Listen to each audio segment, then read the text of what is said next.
আসসালামু আলাইকুম ওয়া রাহমাতুল্লাহ। উপরে উঠতে হয়। প্রিয় দর্শক, যেই বুড়ির বাড়ি আমরা এই মুহূর্তে আছি তায়েফের ওই স্থানে, পরে যে স্থানে বুড়ির বাড়ি। বাড়িটা এই বাড়িতে এই ঘরে বুড়ি থাকতেন। ভেঙে গেছে। এই সেই বুড়ি যিনি নবী সাল্লাল্লাহু আলাইহি ওয়াসাল্লামকে দ্বীনের কাজে বাধা দিতেন, মসজিদে আসা যাওয়ার পথে বাধা দিতেন, বুড়ির ঘর, মসজিদে যাওয়ার পথে কাঁটা দিতেন। এই সেই বুড়ির বাড়ি পাহাড়ের উপরে। আলহামদুলিল্লাহ, আমরা এটাই হলো সেই আজকে সেই বুড়ির বাড়িটা দেখার জন্য এখানে আসছি এবং আমরা এখন দাঁড়িয়ে আছি ঠিক বুড়ির ঘরের মাঝখানে। এতটুকু এই ছিল সেই বুড়ির বাড়ি যেখানে আমরা এখন দাঁড়িয়ে আছি। মানুষ দাঁড়ানো। আর আমরা যদি একটু এদিকে আসি তাহলে জায়গায় দাঁড়িয়ে আছে, এটাই হলো এটা আমরা দেখতে পাবো। এই যে নবীজি সাল্লাল্লাহু আলাইহি ওয়াসাল্লামের আসসালামু আলাইকুম ওয়া রাহমাতুল্লাহি ওয়া বারাকাতুহু। যেটাকে প্রিয় ফেসবুক বন্ধুগণ, আমি এখন যেই জায়গায় দাঁড়িয়ে আছি মসজিদে মুহাম্মদ বলা হয়। রাসূল সাল্লাল্লাহু এই যে এটা হচ্ছে মসজিদে মুহাম্মদ সাল্লাল্লাহু আলাইহি ওয়াসাল্লাম, যে মসজিদে নবীজি সাল্লাল্লাহু আলাইহি ওয়াসাল্লাম নামাজ পড়ার জন্য আসতেন, নামাজ পড়তেন। আর এখানে নামাজ পড়তে বুড়ি বাধা দিতেন। এরপরে ওই যে উপরে একটা পাথর দেখা যাইতেছে প্রায় শূন্যের মতো, জুম দিয়ে যদি দেখানো হয়, বুড়ির বাড়ি। ওই যে পাথর, যে এই সেই পাথর, যে পাথর মেরে নবী আলাইহিস সালাতু ওয়াস সালামকে সেই মসজিদ জানে মারার পরিকল্পনা করা হয়েছিল এবং সেখানে দুজন কাফের আর এই পাথরের আড়ালে ছিল। নবীজি সাল্লাল্লাহু আলাইহি ওয়াসাল্লাম এই মসজিদে আসার পথে যারা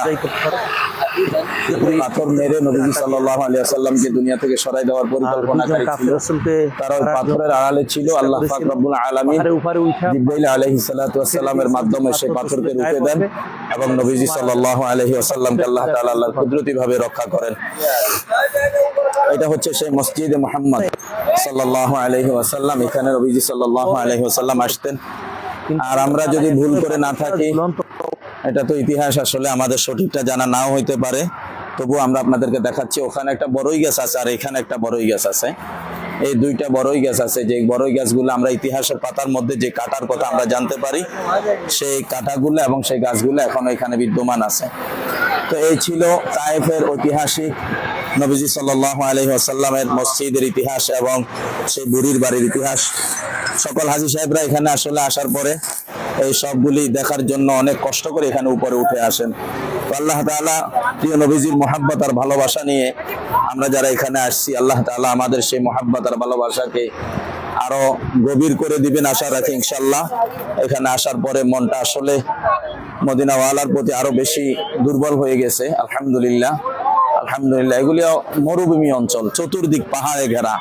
ওই যে দেখতেছেন এই পাহাড়গুলি, আমাদের চতুর্পাশে যে পাহাড়গুলি আছে, ক্যামেরা দিয়ে একটু পাহাড়গুলি দেখান। চতুর্পাশে যে পাহাড়গুলি আছে, এগুলি কত শত ফিট উপরে, এগুলি আসলে আপনাদেরকে বলি বোঝানো সম্ভব না। অনেক বিশাল বড় বড় পাহাড়। এই পাহাড়ের মাঝখানে তায়েফবাসী, এখানে তায়েফের শহর গড়ে উঠছে আজকে। এই হচ্ছে গোটা তায়েফ। ওইদিকে আমরা আরো অনেকগুলি জায়গা আমরা দেখে আসছি আলহামদুলিল্লাহ। সেগুলি আসলে ভিডিওতে সবগুলি আনা সম্ভব হয় না, কারণ এগুলি অনেক রিস্কি, অনেক জায়গা থাকে। তো যাই হোক, যে কথাগুলি বলছি, এটা ইসলামের একেবারে শুরু লগ্নের ইতিহাসের সেই জায়গাগুলি এখনো ঠিক সেইভাবে আছে। এই যে মসজিদে মুহাম্মদ যেভাবে ছিল ঠিক ওইভাবে রাখা আছে, এটাকে কোনো পরিবর্তন বা কোনো কিছু করা হয় না, ঠিক ওইভাবে করা আছে, ওইভাবে রাখা আছে এবং ওই পাথরটা আজও পর্যন্ত ওইভাবে আছে। আল্লাহ পাক রব্বুল আলামিন আমাদের সকলকে সহি বুঝ দান করেন। আসসালামু আলাইকুম ওয়া রাহমাতুল্লাহ।